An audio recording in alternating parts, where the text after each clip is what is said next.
పూర్తి వివరాలకు చదవండి రేపటి అక్షర శిల్పం దినపత్రికలో.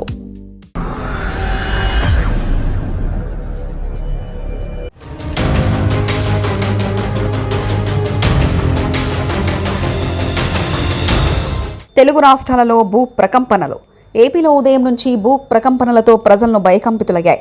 చాలా మంది ఇళ్ల నుంచి బయటకు పరుగులు పెట్టారు.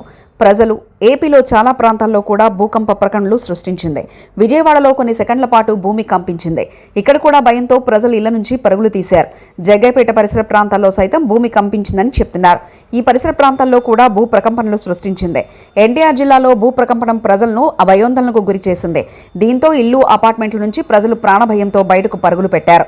ఉదయం 7:27 నుండి 7:28 మధ్యలో విశాఖ నగరంలో సీతమ్మధారలో కొన్ని ప్రాంతాల్లో కూడా స్వల్పంగా భూమి కంపించింది. పశ్చిమ ఏజెన్సీ ప్రాంతాల్లో బుధవారం తెల్లవారుజామున భూమి కంపించడంతో పలువురు భయభ్రాంతులకు గురయ్యారు. ఏలూరు జిల్లా జగ్గారెడ్డిగూడెం, జిలిగిమిల్లి, బుట్టాయిగూడెం, కొయ్యలగూడెం తదితర ఏజెన్సీ ప్రాంతాల్లో భూమి స్వల్పంగా కంపించిందని స్థానికులు తెలిపారు.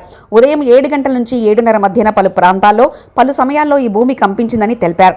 ఈ ఘటనలో ఎటువంటి ప్రాణ ఆస్తి నష్టం జరగకపోయినా స్థానికులు భయోందనలకు గురయ్యారు. ఉదయం అకస్మాత్తుగా భూమి కదిలిందని అనిపించడంతో భయానికి గురయ్యామని తెలిపారు. చింతూరు ప్రాంతంలో కూడా చాలు చోట్ల భూప్రకంపనలు సృష్టించిందని చెప్తున్నారు. ఏలూరు పరిసర ప్రాంతాల్లో కొన్ని ఏరియాలో కూడా భూమి కంపించిందంటున్నారు ప్రత్యక్ష సాక్షులు. తెలుగు రాష్ట్రాలకు ఎటువంటి ప్రమాదం ఉండదని, భూమి లోపల దాదాపు 40 కిలోమీటర్ల లోపల వచ్చిందని నిపుణులు చెప్తున్నారు. తెలుగు రాష్ట్రాల్లో ఈ భూ ప్రకంపనల వల్ల ఎటువంటి నష్టం ఉండదని స్పష్టం చేస్తున్నారు. నదీ పరివాహక ప్రాంతాల్లో ఈ భూ ప్రకంపనలు ఎక్కువగా కనిపించాయని చెప్తున్నారు. ఇంతవరకు ఏపీలో ఈ భూ ప్రకంపనల వల్ల ఎటువంటి ఆస్తి నష్టం కూడా ఏమీ లేదని చెప్పాలి. తెలుగు రాష్ట్రాల్లో జోన్ 2లో ఉండడం వల్ల ఎటువంటి ప్రాణ నష్టం కానీ భారీ స్థాయిలో ఆస్తి నష్టం ఏర్పడదని నిపుణులు చెప్తున్నారు.